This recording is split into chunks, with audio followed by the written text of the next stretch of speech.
Praise lord, హల్లెలూయా. కొన్నిసార్లు మన జీవితంలో మనం ఒంటరిగా ఫీల్ అవుతాం. ఎప్పుడైతే త్రోసివేయబడతామో, విడిచిపెట్టబడతామో, ఎప్పుడైతే బ్రోకెన్ అయిన ఫీలింగ్ వచ్చినప్పుడు మనం ఒంటరితనాన్ని అనుభవిస్తూ ఉంటాం కదా. అదే జీవితం ఈరోజు నీకుంటే నీకు కొన్ని మాటలు చెప్పాలని ఆశపడుతూ ఉన్నాను. బైబిల్లో నుంచి మనం యోసేపు జీవితాన్ని మనం చూసుకున్నట్లయితే సొంత అన్నతమ్ములు త్రోసివేయబడ్డాడండి. సొంత అన్నతమ్ముల చేతనే త్రోసివేయబడ్డాడు, బయట ఎవరి వాళ్ళతో కాదు. అయినప్పటికీ కూడా ఎప్పుడు అక్కడ దేవుడు చూడండి ఎంత గొప్పవాడు మన దేవుడు.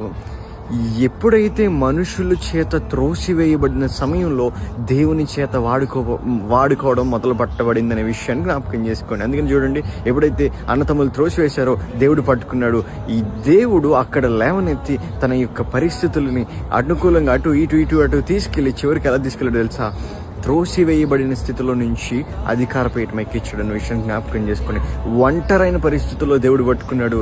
జీవితం ప్రారంభించబడింది దేవునితో, నడిపించబడింది, దేవుడు ఉన్నత స్థితికి ఎక్కించాడు. ఈరోజు ఒంటరితనంలో నువ్వు బాధపడుతున్నావేమో, ఒంటరి కలిగిన జీవితాన్ని నువ్వు జీవిస్తున్నావేమో, అక్కడే దేవుడు నేను పట్టుకోబోతున్నాడు. దేవుడు అక్కడ నీ జీవితాన్ని ఉన్నత స్థితిలోకి ఎక్కించబోతున్నాడు అని అర్థం. కనుక నువ్వు ఒంటరివి కాదు, దేవుడు నీకు తోడై ఉన్నాడు. ఆమేన్.